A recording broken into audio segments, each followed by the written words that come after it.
The WHO, as of the 10th of October 2021, estimated that the cumulative number of infections on the African continent will be in the region of 59 million by the same date. Coronavirus cases globally were over 241 million and had led to over 4.9 million deaths. The overall deaths due to coronavirus in Africa surpassed 216,000.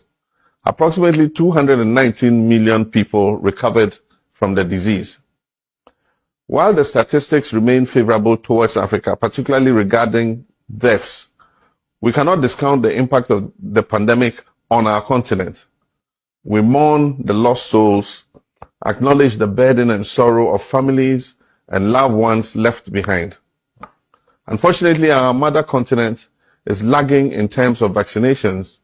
This calls for a radical shift in strategy, a concerted effort by governments to secure and vaccinate their populations, while educating them to strictly observe all preventive protocols. The reality, however, is that the pandemic may be with us for a while longer. My brothers and sisters, I spent some time talking about the coronavirus pandemic because the negative impact on the socioeconomic fortunes of our African people has been massive. So insidious has it been that it has literally relegated many of the challenges facing our people.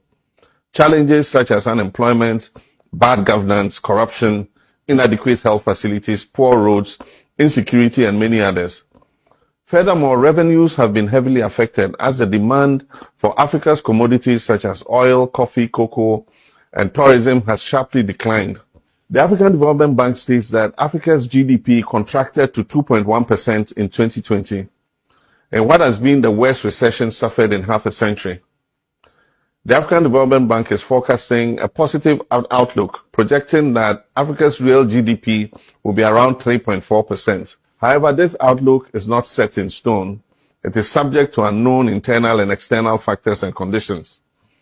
The informal sector, which constitutes about 86% of the labor force and lacks social protection against economic shocks, faces devastating consequences. This is especially true for women workers, who make up the majority of this sector. According to Bloomberg, as a result of the pandemic, an estimated 30 million people were pushed into extreme poverty in 2020.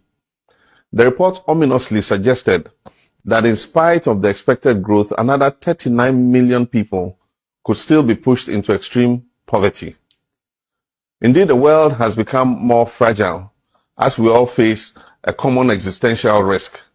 Life, as we have known it, has changed in unimaginable ways. Ladies and gentlemen, this suggests radical but practical solutions if we are to overcome these challenges. There is hope. One of Africa's greatest tasks is to build effective partnerships and reinforce leadership to navigate through the pandemic, save lives, and put our economies back on more resilient recovery pathways. The speed and quality of the economic recovery process from the pandemic will depend on our shared sense of collective responsibility. Despite the devastating effects of the pandemic, Africa can accelerate and build back better, as the theme for this program suggests. The development of vaccines by several countries on different continents should inspire Africa to look both outwards and inwards for solutions. Here are a few ways we can do that. First, we must address the big divide in healthcare capacities.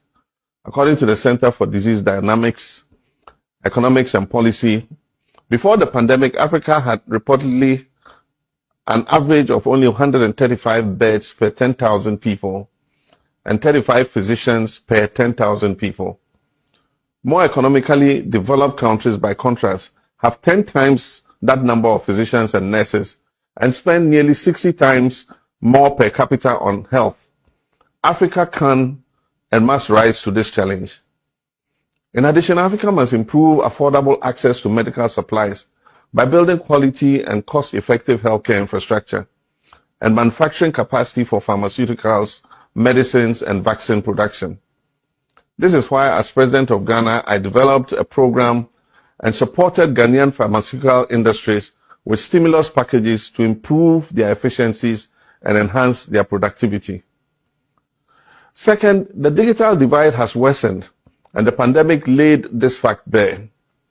Countries with poor energy and power access, low electricity coverage, and limited broadband internet access could not stay open to transition some key businesses to the virtual new normal. Building back Africa's economy requires closing this digital divide and expanding access to technology. As economies recover, the world will become more digitalized, and we have to be prepared for this. Businesses, people, financial institutions, and governments have to rapidly adjust to this new normal. A robust digital infrastructure is necessary for a resilient build back. Digital education of the population is important for the youth especially, including even the older born before computer generation. It will enable them to adapt to the internet age and protect them from internet and mobile money fraudsters.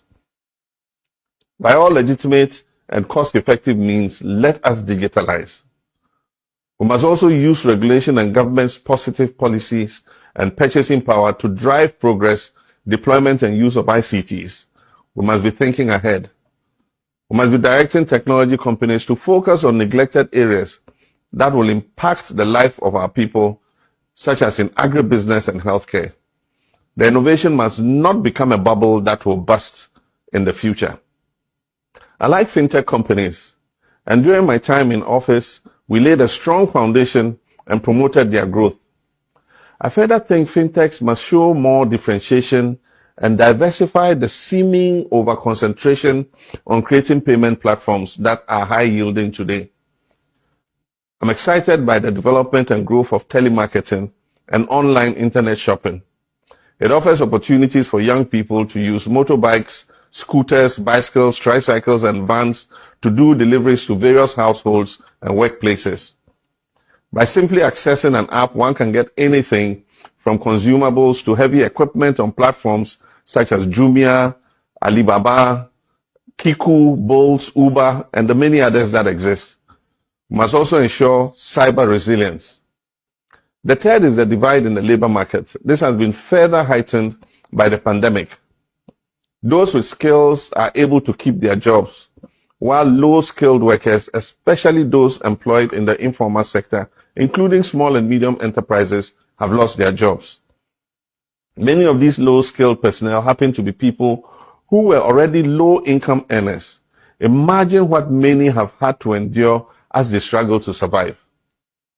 In my country, Ghana, for instance, I recall proposing that the Social Security and National Insurance Trust, SNIT, agree to an arrangement with such persons, particularly those in the private sector, such that they pay them a small part of their contributions to enable them to survive during such periods of hardship. The COVID-19 lockdown periods demonstrated clearly that the success of a nation depends on businesses in addition to its SMEs, which employ millions and is a key driver of development. The quest for foreign direct investment, FDI, is great, no doubt, but the mantra for development also demands that we improve our own SMEs. SMEs have limited capacity to access funds, so let governments offer SME funds and tax waivers to stimulate them to expand and employ more of our young people and people with disabilities. Governments must also invest strategically in manufacturing to limit the heavy burden of imports on African economies. This will create more jobs. I'm confident that Africa can emerge positively from the challenges arising from this pandemic. As Africa builds back, priority should be placed on the quality of growth, not just the quantum of growth. No growth is worth having if it does not improve or reflect in the livelihoods of our people. Growth must be more equitable and focused on sectors that are better able to create jobs. For me, growth is not inclusive if it is not shared equitably. And this is the reason we need to deepen democracy in Africa and empower citizens and civil society organizations to advocate inclusiveness and shared growth. This is what our national discourse and the intra-African discourse must be about. We also need honesty and transparency from our governments. Ladies and gentlemen, as I conclude, let me emphasize that Africa must build back by focusing on the private sector, especially the small and medium-sized enterprises, who are the lifelines of our economies and the largest employers of labor. This does not and must never mean government has no business in creating jobs. Government also has that responsibility. Africa must build back by focusing sharply on food and nutritional security. We must do all we can to make agriculture and agro-processing attractive to our young people. Africa must build back by ensuring women are firmly seated at the decision-making table. We must not just pay lip service to this. We must ensure that women are strongly supported, as the majority of them have lost incomes due to their greater dependence on informal markets and sectors such as trade and tourism. Africa must build back by paying greater attention to climate change and global warming. Treating the earth better for sustainable development will in itself prevent pandemics and improve the supply chain crisis that the world is experiencing now. To quote the Nigerian scholar and poet Osundari, and I quote, "The earth is ours to plow, not to plunder," quotations closed. We owe it a duty to get the buy-in of the communities so that development is based on consensus. In addition to these, we must fully implement the African Continental Free Trade Area Agreement to create competitive industrial manufacturing capacities and wider trade and investment opportunities and fast-track Africa's industrialization. This will position our African economies to withstand future global shocks better. We cannot wait until the next pandemic before we act.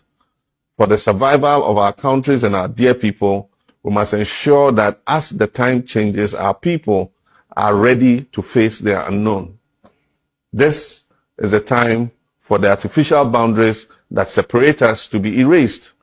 We cannot allow politics, religion, ethnicity, colonial heritage, language, and culture to continue to separate us. We must hold hands together and rebuild together. I'm confident that we will get through this crisis together.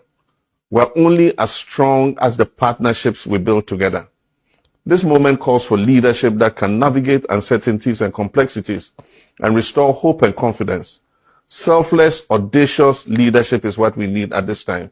COVID-19 can be defeated in Africa, and we can build back safer, better, healthier, and a more resilient continent. And I thank you all very much for your time and attention.